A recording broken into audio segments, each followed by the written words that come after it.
Assalamualaikum warahmatullahi wabarakatuh. Dengan saya Diana Nurasana.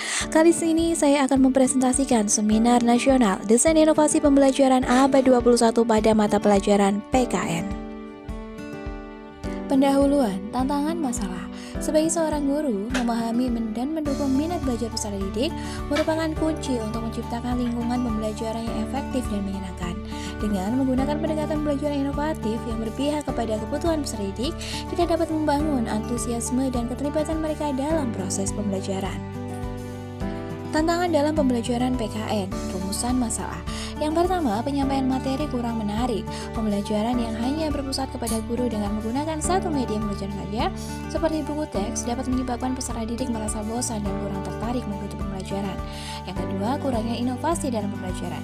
Guru yang belum menggunakan media pembelajaran yang inovatif dan kreatif, serta metode yang hanya terbatas dengan ceramah dan penugasan, dapat membuat peserta didik merasa jenuh dan kurang termotivasi. Yang ketiga, rendahnya minat belajar peserta didik. Kondisi pembelajaran yang membosankan dan tidak menyenangkan berdampak pada rendahnya minat belajar peserta didik, terutama dalam mata pelajaran PPKN. Peran guru abad 21. Abad 21 menuntut peran guru yang semakin tinggi dan optimal. Guru lebih berperan dan bertindak sebagai mentor pendamping, pembimbing, dan pelatih dengan kebijakan, pengetahuan, dan pengalaman. Selanjutnya, peran guru sebagai fasilitator. Yang pertama, memahami kebutuhan peserta didik. Guru harus mampu mengidentifikasi dan memahami kebutuhan, minat, dan karakteristik masing-masing peserta didik. Hal ini akan membantu dalam merancang pembelajaran yang sesuai dengan mereka. Yang kedua, menggunakan metode pembelajaran inovatif. Guru dapat menerapkan berbagai model pembelajaran inovatif seperti pembelajaran berbasis proyek, pembelajaran berbasis masalah, ataupun pembelajaran yang kolaboratif untuk meningkatkan keterlibatan dan minat peserta didik. Yang ketiga, pemanfaatan media pembelajaran berbasis teknologi. Penggunaan media pembelajaran berbasis teknologi seperti Quizizz, Wordwall, ataupun presentasi multimedia dapat membuat pembelajaran lebih menarik, interaktif, dan sesuai dengan kebutuhan abad 21. Tahap-tahap inovasi dalam pembelajaran. Yang pertama, identifikasi masalah. Langkah pertama adalah mengidentifikasi masalah-masalah yang menyebabkan merendahnya minat belajar peserta didik, seperti penyampaian materi yang kurang menarik dan kurangnya inovasi dalam pembelajaran yang dilakukan oleh guru.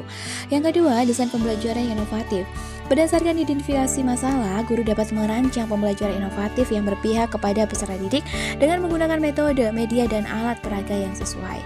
Dan yang ketiga, implementasi dan evaluasi.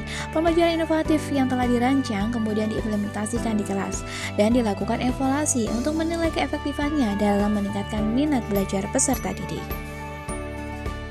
Meningkatkan minat belajar melalui pembelajaran inovatif. Pada siklus pertama terbimbing, menggunakan model pembelajaran PBL dengan pendekatan CRT. Pemilihan model pembelajaran harus tepat disesuaikan dengan materi pembelajaran yang akan dipelajari, yaitu mengenai menghargai lingkungan dan budaya lokal dengan submaterinya, mengenal lingkungan sekitar, dan menghargai budaya lokal. Dengan muatan materi tentang budaya, maka pendekatan yang dapat digunakan adalah CRT.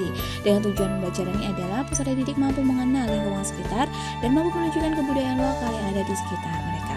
Pendekatan CRT tepat digunakan pada submateri ini agar materi yang disampaikan sesuai dengan budaya lokal peserta didik. Pada bagian proyek, peserta didik diharapkan dapat menampilkan suatu budaya daerahnya. Hasilnya, pada siklus pertama terbimbing, 88 peserta didik menyukai pembelajaran dengan pendekatan CRT. Pada siklus 2 terbimbing menggunakan model pembelajaran PBL dengan pendekatan TARL dengan submateri menghargai makanan tradisional, produk, dan jasa lokal. 70% peserta didik menyukai LKPD, lembaga peserta didik yang beragam dan menarik. Pada siklus 3 mandiri menggunakan model pembelajaran TGT. Media digunakan antara lain PowerPoint, video, gambar, dan aplikasi Wordwall dan Quizizz. Hasilnya adalah 91% peserta didik menyukai pembelajaran dengan TGT. Berdasarkan dari hasil inovasi pembelajaran yang telah dilakukan, manfaat pembelajaran inovatif antara lain yang pertama meningkatkan motivasi belajar. Pembelajaran inovatif yang menarik dan menyenangkan dapat meningkatkan motivasi belajar peserta didik sehingga mereka lebih antusias dan terlibat aktif dalam proses pembelajaran. Yang kedua, mengembangkan keterampilan abad 21. Pembelajaran inovatif yang memanfaatkan teknologi dan mendorong kolaborasi dapat membantu peserta didik mengembangkan keterampilan abad 21 seperti berpikir kritis, kreatif, komunikatif, dan kolaborasi. Selain itu, manfaat pembelajaran inovatif antara lain menciptakan suasana belajar yang menyenangkan. Pembelajaran inovatif berpihak kepada kebutuhan peserta didik, dapat menciptakan suasana belajar yang menyenangkan dan mendorong minat belajar mereka. selanjutnya adalah mengembangkan keterampilan kritis. Metode inovatif seringkali berfokus pada pengembangan keterampilan penting seperti pemecahan masalah, berpikir kreatif, dan keterampilan berpikir tingkat tinggi lainnya. Hal ini akan membantu peserta didik tidak hanya memahami informasi tetapi juga menerapkan pada situasi yang berbeda. Kesimpulan, yang pertama, guru sebagai fasilitator memiliki peranan yang penting dalam meningkatkan minat belajar peserta didik melalui pembelajaran yang inovatif. Yang kedua, dengan mengidentifikasi masalah, merancang pembelajaran yang sesuai dengan kebutuhan peserta didik, serta menerapkan metode dan media pembelajaran yang menarik, guru dapat menciptakan lingkungan belajar yang efektif dan menyenangkan.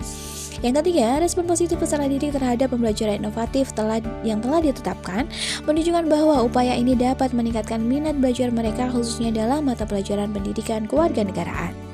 Demikian presentasi saya tentang desain inovasi pembelajaran APA 21 pada mata pelajaran PKN. Penting untuk saya bagikan agar dapat menjadi referensi ataupun inspirasi bagi rekan guru lainnya yang mengalami permasalahan yang sama. Selain itu, praktik pembelajaran yang sudah saya lakukan ini dapat terus memotivasi saya untuk mendesain pembelajaran yang lebih kreatif dan inovatif. Demikian dan wassalamualaikum warahmatullahi wabarakatuh.